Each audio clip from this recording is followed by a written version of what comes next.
नमस्कार। आकाशवाणी से प्रस्तुत है समाचार संध्या।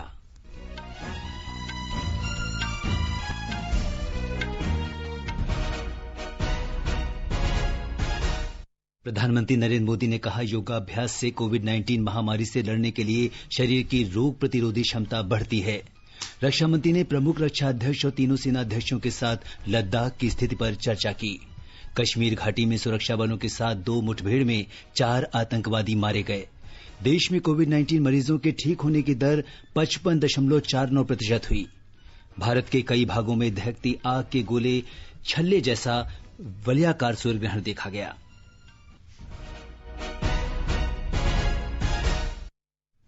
समाचार संध्या में अपने सहयोगी रवि कपूर के साथ मैं सिद्धार्थ सिंह। छठा अंतर्राष्ट्रीय योग दिवस आज मनाया जा रहा है। इसकी शुरुआत प्रधानमंत्री नरेंद्र मोदी के संदेश के साथ हुई। टेलीविजन पर संदेश में प्रधानमंत्री ने कहा कि योग लोगों को एकजुट करता है और वैश्विक भाईचारे का संदेश देता है। उन्होंने कहा कि योग एकता की शक्ति के रूप में उभरा है। ये किसी से भेदभाव नहीं करता तथा नस्ल, रंग, लिंग, धर्म और देश जैसी किसी भी विभिन्नता से ऊपर है। Yoga enhance our quest for a healthier planet. It has emerged as a force for unity and deepens the bonds of humanity. It does not discriminate. It goes beyond race, color, gender, faith and nations. Anybody can embrace yoga. प्रधानमंत्री ने कहा कि योग धरती को स्वस्थ और सुरक्षित बनाने की दिशा में सशक्त प्रयास है। ये हमारा श्वसन तंत्र और रोग प्रतिरोधी क्षमता को मजबूत करता है। प्रधानमंत्री ने कहा कि कोरोना संकट के इस दौर में विश्व योग की शक्ति और क्षमता को बेहतर ढंग से समझ रहा है। कोरोना पैंडेमिक के कारण आज दुनिया योग की जरूरत को पहले से भी अधिक गंभीरता से महसूस कर रही है। अगर हमारी इम्यूनिटी स्ट्रांग हो तो हमें इस बीमारी को हराने में बहुत मदद मिलती है। प्रधानमंत्री ने कहा कि अनुलोम विलोम जैसे प्राणायाम से श्वसन तंत्र मजबूत होता है। कोविड-19 वायरस खासतौर पर हमारे श्वसन तंत्र यानी कि रेस्पिरेटरी सिस्टम पर अटैक करता है। हमारे रेस्पिरेटरी सिस्टम को स्ट्रांग करने में जिससे सबसे ज्यादा मदद मिलती है वो है प्राणायाम। सामान्य तौर पर अनुलोम विलोम प्राणायाम ये एक प्रकार से पॉपुलर भी है, ये प्रभावी भी है। योग की ये सभी विधाएं हमारे रेस्पिरेटरी सिस्टम और इम्यून सिस्टम दोनों को मजबूत करने में बहुत मदद करती है। प्रधानमंत्री ने कहा कि इस वर्ष योग दिवस का विषय है घर पर योग, परिवार के साथ योग। उन्होंने कहा कि परिवार के सदस्यों के साथ योगाभ्यास करने से पूरे घर में सकारात्मक ऊर्जा का प्रवाह होता है। उन्होंने लोगों से योग को दैनिक गतिविधि के रूप में अपनाने की अपील की। श्री मोदी ने कहा कि योग न केवल शरीर को स्वस्थ करता है बल्कि मानसिक आरोग्य और भावनात्मक संतुलन भी प्रदान करता है, जिससे चुनौतियों से निपटने की क्षमता बढ़ती है। प्रधानमंत्री ने कहा कि योग हमें आत्मविश्वास देता है और जीवन की चुनौतियों पर विजय पाने की शक्ति के साथ साथ मन की शांति भी प्रदान करता है। राष्ट्रपति रामनाथ कोविंद ने छठे अंतर्राष्ट्रीय योग दिवस पर लोगों को बधाई दी है। उन्होंने कहा कि योग विश्व के लिए भारत का सबसे बड़ा उपहार है। श्री कोविंद ने कहा कि विशेष रूप से कोविड-19 महामारी को ध्यान में रखते हुए तनाव और संघर्ष के बीच योग से शरीर को चुस्त दुरुस्त रखने और मस्तिष्क को शांत रखने में मदद मिलती है। राष्ट्रपति ने कहा कि ये हर्ष का विषय है कि अधिक से अधिक लोग अपने जीवन में योग अपना रहे हैं। उपराष्ट्रपति एम वेंकैया नायडू ने योग को व्यक्ति के शारीरिक और मानसिक आरोग्य के लिए महत्वपूर्ण बताया है। श्री नायडू ने कहा कि इस वर्ष योग दिवस का विषय कोविड-19 संकट के दौर में सुरक्षित दूरी बनाए रखने की जरूरत को दर्शाता है। उपराष्ट्रपति ने कहा कि अंतर्राष्ट्रीय योग दिवस को विश्व भर में मिल रहा जबरदस्त समर्थन प्रसन्नता का विषय है। भारत सकारात्मक उद्देश्य से पूरे विश्व को एकजुट करने में सफल रहा है। गृह मंत्री अमित शाह ने कहा है कि योग न केवल शरीर को स्वस्थ रखता है बल्कि ये शरीर और मस्तिष्क तथा कार्य और विचारों के बीच संतुलन बनाए रखने का भी माध्यम है। श्री शाह ने कहा कि प्रधानमंत्री नरेंद्र मोदी के अथक प्रयासों से योग को वैश्विक मान्यता मिली है। उन्होंने कहा कि योग समूची मानवता के लिए भारतीय संस्कृति की अद्भुत भेंट है। श्री शाह ने लोगों से अपील की कि योग को दैनिक जीवन का हिस्सा बनाएं। आयुष राज्य मंत्री श्रीपद यसो नाइक ने कहा है कि अंतर्राष्ट्रीय योग दिवस व्यापक जन स्वास्थ्य आंदोलन बन गया है। उन्होंने कहा कि अब दुनिया का हर देश अंतर्राष्ट्रीय योग दिवस मनाता है और लोगों ने इस आयोजन को भारतीय संस्कृति और परंपरा के पर्व के रूप में अपना लिया है। श्री नाइक ने कहा कि इस वर्ष योग दिवस स्वास्थ्य आपातकाल के बीच मनाया जा रहा है, इसलिए आयुष मंत्रालय पिछले 3 महीने से विभिन्न ऑनलाइन और हाइब्रिड ऑनलाइन पहल के जरिए घर में ही योगाभ्यास करने को प्रोत्साहन दे रहा है। श्री नाइक ने कहा कि मेरा जीवन मेरा योग वीडियो ब्लॉग प्रतियोगिता योगाभ्यास के बारे में व्यापक जागरूकता फैलाने के लिए ही आयोजित की गई है, जिसकी घोषणा प्रधानमंत्री नरेंद्र मोदी ने की थी। आयुष मंत्रालय ने माई लाइफ माई योगा नाम से अंतर्राष्ट्रीय वीडियो ब्लॉग की प्रतियोगिता शुरू की है। भारत ही नहीं, पूरी दुनिया के लोग इस प्रतियोगिता में हिस्सा ले सकते हैं। इसमें हिस्सा लेने के लिए आपको अपना 3 मिनट का एक वीडियो बनाकर अपलोड करना होगा। अल्पसंख्यक मामलों के मंत्री मुख्तार अब्बास नकवी ने आज विभिन्न समुदाय के लोगों के साथ अपने आवास पर योगाभ्यास किया। इस अवसर पर श्री नकवी ने कहा कि योग सभी आयु वर्ग के लोगों को लाभ प्रदान करता है। उन्होंने कहा कि योग अब दुनिया के स्वास्थ्य का मुकुट बन गया है और लोग गर्व महसूस करते हैं कि भारत की हजारों साल पुरानी संस्कृति पूरी दुनिया के लिए स्वास्थ्य का माध्यम साबित हुई है। मध्य प्रदेश के गुना जिले में विश्व रिकॉर्ड बनाने के लिए 1 लाख से अधिक लोगों ने एक साथ ऑनलाइन योग किया। हमारे संवाददाता ने बताया है कि जिले के विभिन्न स्थानों से लोग ऐप के माध्यम से ऑनलाइन योग के इस आयोजन से जुड़े।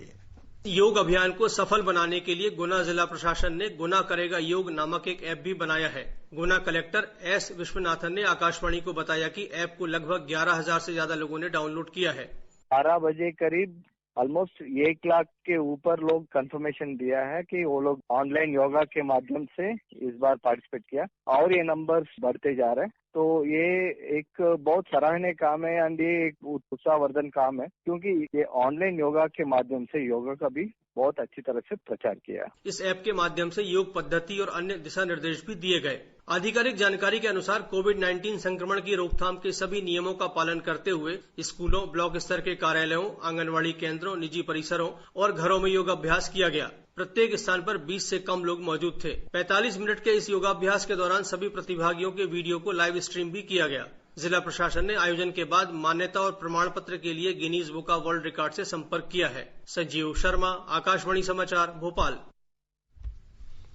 आज अंतर्राष्ट्रीय योग दिवस के अवसर पर इस साल के घर पर योग परिवार के साथ योग थीम के साथ लोगों ने मुंबई और महाराष्ट्र में अपने घरों, बालकनियों और खुले में योगाभ्यास किया।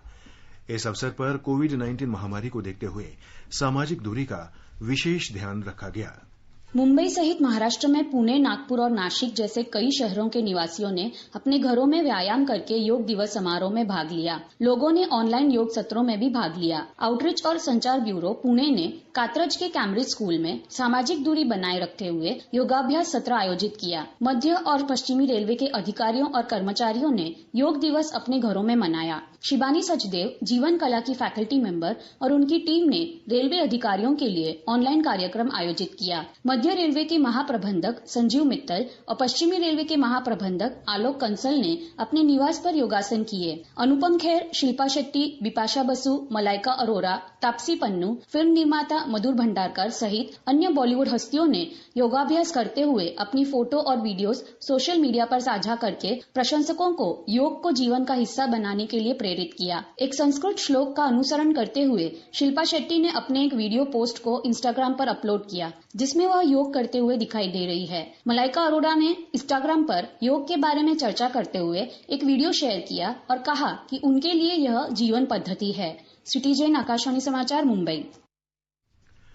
सिक्किम के राज्यपाल गंगा प्रसाद ने आज अंतर्राष्ट्रीय योग दिवस के अवसर पर लोगों से योग को दैनिक जीवन में शामिल करने की अपील करते हुए कहा कि योगाभ्यास शरीर की प्रतिरोधक क्षमता को मजबूत बनाने में मदद करता है।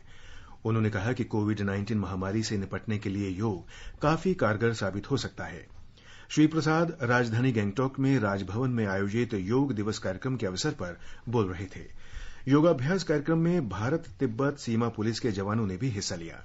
सिक्किम के स्वास्थ्य विभाग के आयुष प्रभाग के डॉक्टर विनुधा ने योगाभ्यास कार्यक्रम का संचालन किया। सिक्किम के मुख्यमंत्री पीएस तमांग ने योग को प्राचीन भारतीय परंपरा का उपहार बताते हुए लोगों से अपील की कि वे इसके माध्यम से अपनी जीवन शैली में सकारात्मक बदलाव लाएं। मिजोरम में आज अंतर्राष्ट्रीय योग दिवस मनाया गया।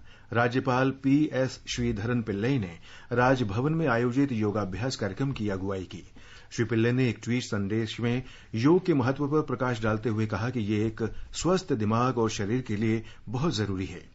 कोविड-19 महामारी की वजह से लोगों ने इस बार योग दिवस घरों में रहकर मनाया।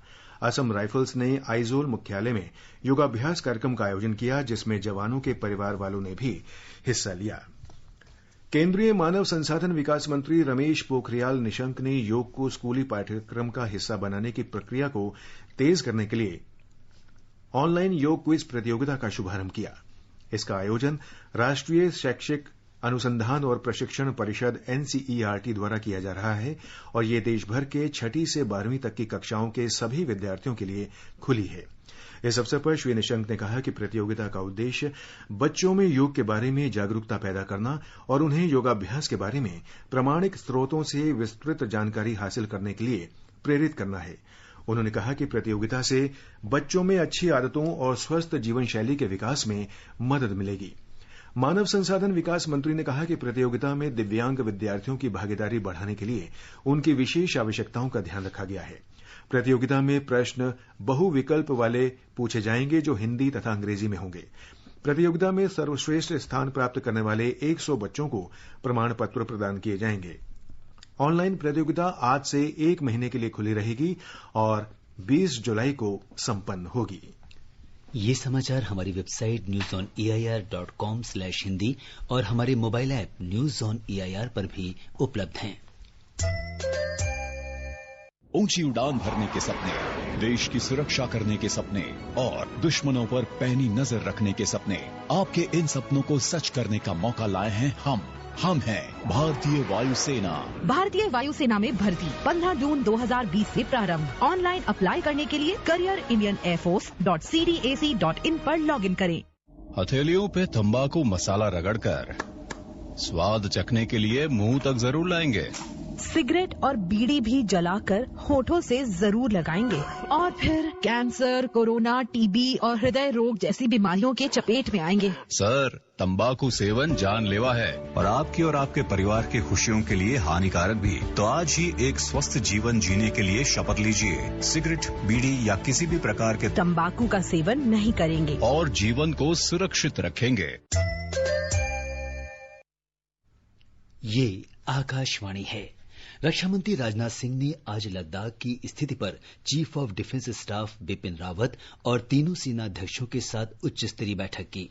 हमारे संवाददाता ने बताया कि बैठक के बाद सशस्त्र सेनाओं को वास्तविक नियंत्रण रेखा LAC पर चीन की सेना के आक्रामक रवैये से निपटने के लिए पूरी आजादी दी गई। बैठक में चीन के साथ सीमा पर चौकसी के अलग अलग रणनीतिक तरीके अपनाने पर भी चर्चा हुई।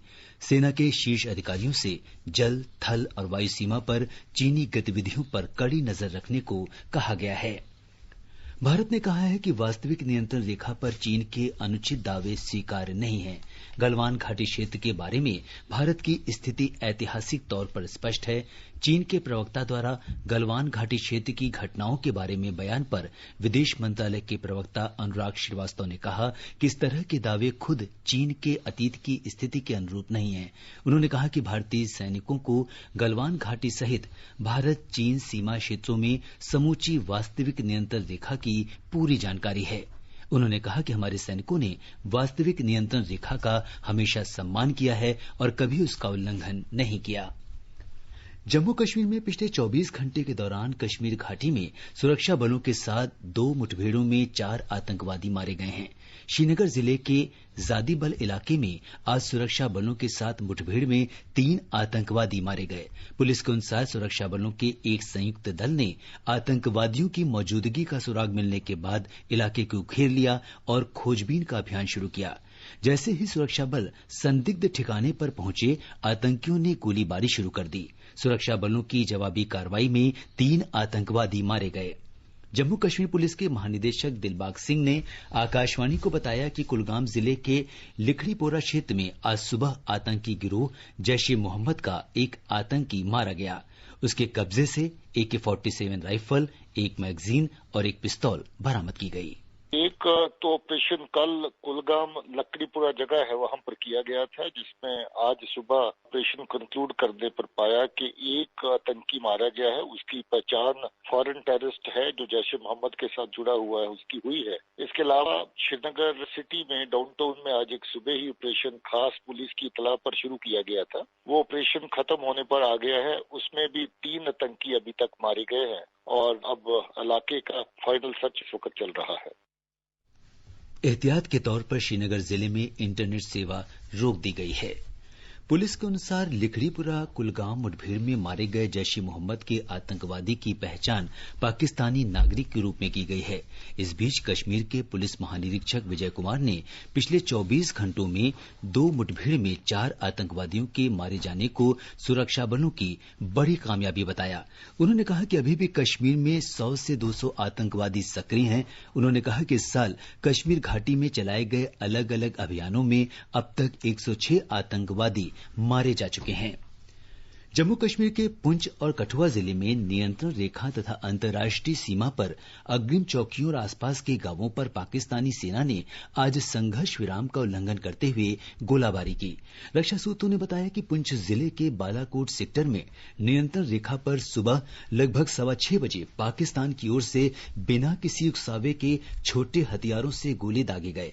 पाकिस्तानी सैनिकों ने कठुआ जिले के हीरानगर सेक्टर में अंतर्राष्ट्रीय सीमा के नजदीक करोल मित्राई के गांवों और अग्रिम चौकियों पर गोलाबारी की। ये गोलाबारी रात लगभग 1 बजे शुरू हुई और अगले 4.5 घंटे तक जारी रही। भारतीय सेना ने भी इसका सटीक जवाब दिया। फिलहाल इससे किसी जानमाल के नुकसान की सूचना नहीं है। आगे बढ़ने से पहले मुख्य समाचारों पर एक नजर। प्रधानमंत्री नरेंद्र मोदी ने कहा, योगाभ्यास से कोविड-19 महामारी से लड़ने के लिए शरीर की रोग प्रतिरोधी क्षमता बढ़ती है। रक्षा मंत्री ने प्रमुख रक्षा अध्यक्ष और तीनों सेना अध्यक्षों के साथ लद्दाख की स्थिति पर चर्चा की। कश्मीर घाटी में सुरक्षा बलों के साथ 2 मुठभेड़ में 4 आतंकवादी मारे गए। देश में कोविड-19 मरीजों के ठीक होने की दर 55.49% हुई और भारत के कई भागों में दहकती आग के गोल छल्ले जैसा वलयाकार सूर्य ग्रहण देखा गया। देश भर में कोविड-19 रोगियों के स्वस्थ होने की दर 55.49% हो गई है। कोरोना वायरस से अब तक 2,27,755 रोगी ठीक हुए हैं। स्वास्थ्य मंत्रालय के अधिकारी ने बताया कि ठीक हुए लोगों की संख्या उपचार करवा रहे रोगियों की संख्या से लगभग 58,000 अधिक है। पिछले 24 घंटों के दौरान करीब 14,000 कोविड-19 रोगी उपचार के बाद ठीक हुए। इस समय लगभग 1,69,000 मरीजों का इलाज चल रहा है। देश में कोरोना वायरस की जांच के काम में भी तेजी लाई गई है। पिछले 24 घंटे में 1,90,000 से अधिक नमूनों की जांच की गई। अब तक 68 लाख से अधिक नमूनों की जांच की जा चुकी है। इस समय 722 सरकारी और 259 निजी क्षेत्र की प्रयोगशालाओं में कोरोना की जांच की जा रही है। सरकार ने कोविड-19 की रोकथाम, उसका फैलाव रोकने और प्रबंधन के लिए राज्यों तथा केंद्र शासित प्रदेशों के साथ मिलकर कई कदम उठाए हैं। केंद्रीय स्वास्थ्य मंत्रालय ने कहा है कि महामारी से निपटने के लिए विभिन्न दिशा निर्देशों, सलाह और उपचार के तौर तरीकों की जानकारी राज्यों को दी गई है ताकि एकजुट होकर कोविड-19 से निपटा जा सके। कई राज्यों ने महामारी से निपटने के इन उपायों पर अमल किया है और इसके अच्छे परिणाम भी सामने आए हैं। महाराष्ट्र सरकार और बृहन्मुंबई नगर निगम बीएमसी के प्रयासों के उत्साहजनक परिणाम दिखाई दिए हैं। इन प्रयासों के अंतर्गत उन्होंने वायरस का फैलाव का पता लगाने के जोरदार प्रयास किए हैं और संदिग्ध रोगियों का पता लगाया है। मुंबई के घनी आबादी वाले धारावी में अप्रैल में संक्रमित लोगों की संख्या 491 थी और 12% की बढ़ोतरी से 18 दिनों में रोगियों की संख्या 2 गुनी हो रही थी। बीएमसी द्वारा अपनाए गए उपायों से मई में महामारी की वृद्धि दर घटकर 4.3% और जून में लगभग 1% हो गई। मंत्रालय ने कहा कि इन उपायों से कोविड मामलों की संख्या 2 गुनी होने की अवधि मई में 43 दिन और जून में 78 दिन हो गई है। मंत्रालय ने कहा कि बीएमसी ने 4T यानी ट्रेसिंग, ट्रैकिंग, टेस्टिंग और ट्रीटिंग वाले मॉडल पर कड़ाई से अमल किया है। केरल में कोविड-19 महामारी के मामलों में बढ़ोतरी का सिलसिला जारी है और आज 133 नए मामलों में संक्रमण की पुष्टि हुई है। राज्य में 24 घंटे के भीतर दर्ज किए गए मामलों की ये अधिकतम संख्या है। लगातार तीसरे दिन केरल में रोजाना 100 से अधिक कोरोना महामारी के मामले आए हैं। इस बीच आज 123 लोग इलाज के बाद बीमारी से स्वस्थ भी हुए हैं। केरल में इस समय कोविड-19 के सक्रिय मामलों की संख्या 1490 है। चेन्नई और इसके बाहरी इलाकों में आज पूरी तरह से लॉकडाउन रहा। किराना और फल सब्जियों की खुदरा दुकानें भी बंद रहीं। केवल चिकित्सा सुविधाओं को काम करने की अनुमति दी गई। शहर में सड़कें सुनसान रहीं। राज्य सरकार की घोषणा के अनुसार अगले रविवार भी लॉकडाउन पूरी सख्ती के साथ लागू किया जाएगा। इस महीने के अन्य दिनों में आवश्यक वस्तुओं की बिक्री करने वाली दुकानों को दिन में 2 बजे तक खोलने की अनुमति दी जाएगी। इस बीच तमिलनाडु में कोविड-19 से संक्रमित लोगों की संख्या तेजी से बढ़ी है। राज्य में आज लगभग 30,000 लोगों की कोरोना जांच की गई। राज्य में आज 2,532 नए मामले सामने आए।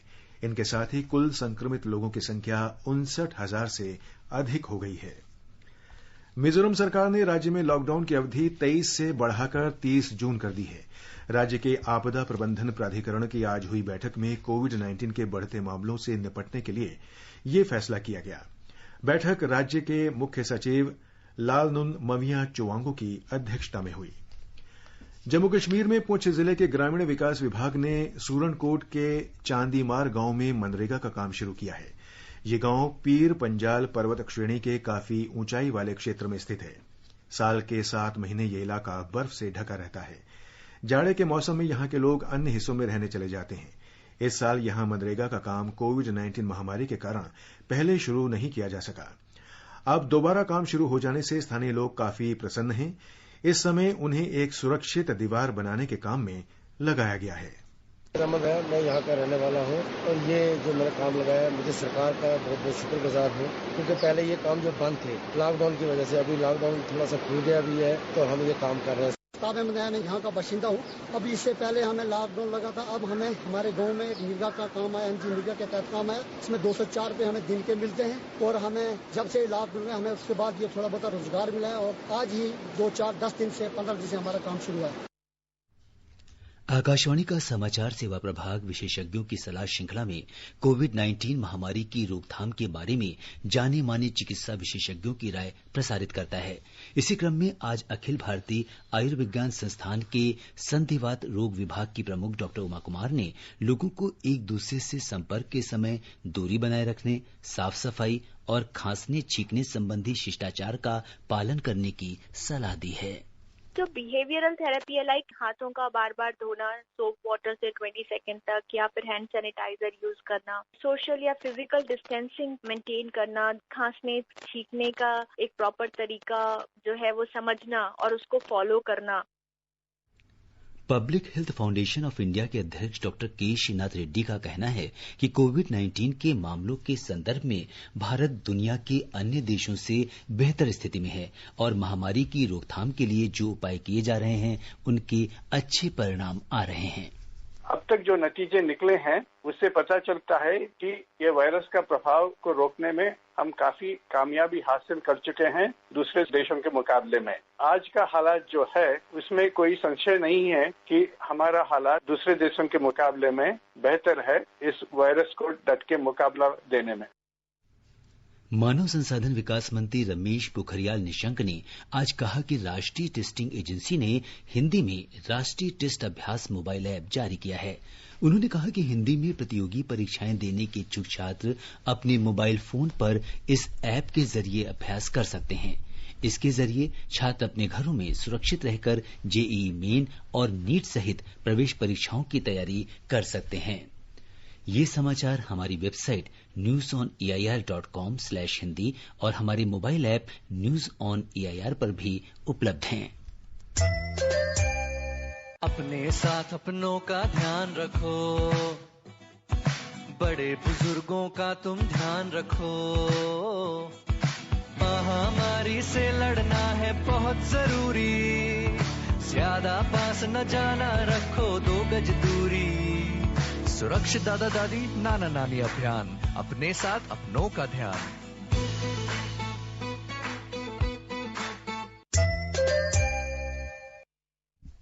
ये आकाशवाणी है।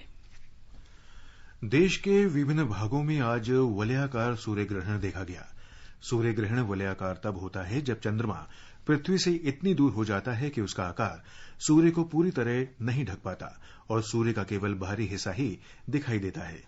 सूर्य ग्रहण सवेरे 10:03 पर शुरू हुआ और दोपहर 1:32 पर पूरा हुआ। इस अद्भुत खगोलीय घटना के दौरान सूर्य दहकती आग के गोल छल्ले की तरह दिखाई देता है। देश के विभिन्न भागों में सूर्य की इस आकृति का नजारा किया गया। सूर्य ग्रहण ऐसे समय में हुआ जब आज वर्ष का सबसे लंबा दिन है। विज्ञान और प्रौद्योगिकी विभाग की राष्ट्रीय विज्ञान और तकनीकी संचार परिषद ने आज अपने परिसर में सूर्य ग्रहण को दिखाने के विशेष प्रबंध किए।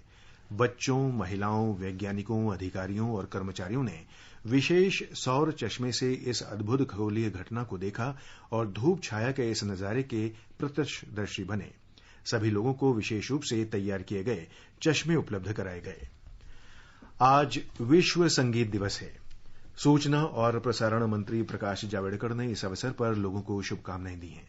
श्री जावड़ेकर ने कहा कि जीवन में संगीत महत्वपूर्ण भूमिका निभाता है। विश्व संगीत दिवस को फेटे डे लॉ म्यूजिक भी कहा जाता है। वर्ष 1981 में जैक लॉन्ग और मॉरिस फ्ल्यूरेट ने सालाना आयोजन के रूप में 21 जून को विश्व संगीत दिवस मनाने की शुरुआत की थी। इस अवसर पर हर साल दुनिया भर में फ्री कंसर्ट आयोजित किए जाते हैं। दक्षिण पश्चिम मानसून के 25 जून को दिल्ली, पंजाब और हरियाणा में पहुंचने की संभावना है। आकाशवाणी से बातचीत में मौसम विभाग के अधिकारी आर.के. जेनामणि ने बताया कि इन क्षेत्रों में बृहस्पतिवार से वर्षा शुरू होने की संभावना है। पूर्व मध्य प्रदेश और जो उत्तर प्रदेश का बाकी हिस्सा, उत्तराखंड का कुछ भाग नेक्स्ट 48 आवर तक होना चाहिए। ये हमारे आईएमडी का फोरकास्ट है। टेम्परेचर कम हो रहा है प्री मानसून थंडर शावर से। राजस्थान में अभी कहीं भी हीट वेव नहीं है और जो दिल्ली का जो रेन है वो पिकअप करेगा 23 पे और 25 को ज्यादा बारिश का संभावना है दिल्ली में। बाकी पंजाब हरियाणा में भी 24-25 को अच्छा बारिश का संभावना है। मानसून ऐसे भी इसी इलाका को 25 तारीख तक आ रहा है। और अब एक नजर कल के मौसम पर। राष्ट्रीय राजधानी दिल्ली में आमतौर पर बादल छाए रहने और हल्की बारिश होने की संभावना है। न्यूनतम तापमान 25 डिग्री और अधिकतम 39 डिग्री रहने का अनुमान है। पटना में आमतौर पर बादल छाए रहने और हल्की बारिश होने का अनुमान है। तापमान 27 और 32 डिग्री सेल्सियस के बीच रहने की संभावना है। केंद्र शासित प्रदेश जम्मू कश्मीर के जम्मू शहर में न्यूनतम तापमान 27 और अधिकतम तापमान 42 डिग्री सेल्सियस रहने की उम्मीद है। शहर में आसमान आमतौर पर साफ रहेगा और दोपहर बाद या शाम को आंशिक रूप से बादल छाने का अनुमान है। श्रीनगर में न्यूनतम तापमान 14 डिग्री सेल्सियस और अधिकतम 32 डिग्री सेल्सियस के आसपास रहने की उम्मीद है। शाम या रात को गरज के साथ वर्षा होने की भी संभावना है। गिलगित में आंशिक रूप से बादल छाए रहेंगे। न्यूनतम तापमान 14 डिग्री सेल्सियस और अधिकतम 35 डिग्री सेल्सियस रहने का अनुमान है। आसमान आमतौर पर साफ रहेगा। मुजफ्फराबाद में भी आसमान आमतौर पर साफ रहेगा। शहर में न्यूनतम तापमान 17 डिग्री और अधिकतम 37 डिग्री सेल्सियस रह सकता है। कोलकाता में आंशिक रूप से बादल छाए रहेंगे। 1 या 2 बार बारिश होने या गरज के साथ बौछारें पड़ने की संभावना है। न्यूनतम तापमान 27 डिग्री सेल्सियस जबकि अधिकतम 34 डिग्री सेल्सियस रहने का अनुमान है। चंडीगढ़ में आंशिक रूप से बादल छाए रहेंगे। न्यूनतम तापमान 26 और अधिकतम 38 डिग्री सेल्सियस के बीच रहने की संभावना है। देहरादून में आंशिक रूप से बादल छाए रहेंगे। 1 या 2 बार बारिश होने या गरज के साथ बौछारें पड़ने का अनुमान है। तापमान 24 और 33 डिग्री सेल्सियस के बीच रहने की उम्मीद है। हैदराबाद में शाम या रात के समय बारिश होने का, गरज के साथ वर्षा होने का अनुमान है। तापमान 24 और 33 डिग्री सेल्सियस के बीच रहने की संभावना है। और अंत में मुख्य समाचार एक बार फिर। प्रधानमंत्री नरेंद्र मोदी ने कहा, योगाभ्यास से कोविड-19 महामारी से लड़ने के लिए शरीर की रोग प्रतिरोधी क्षमता बढ़ती है। रक्षा मंत्री ने प्रमुख रक्षा अध्यक्ष और तीनों सेनाध्यक्षों के साथ लद्दाख की स्थिति पर चर्चा की। कश्मीर घाटी में सुरक्षा बलों के साथ 2 मुठभेड़ में 4 आतंकवादी मारे गए। देश में कोविड-19 मरीजों के ठीक होने की दर 55.49% हुई और भारत के कई भागों में दहकती आग के गोल छल्ले जैसा वलयाकार सूर्य ग्रहण देखा गया। इसके साथ ही समाचार संध्या का ये अंक समाप्त हुआ। नमस्कार।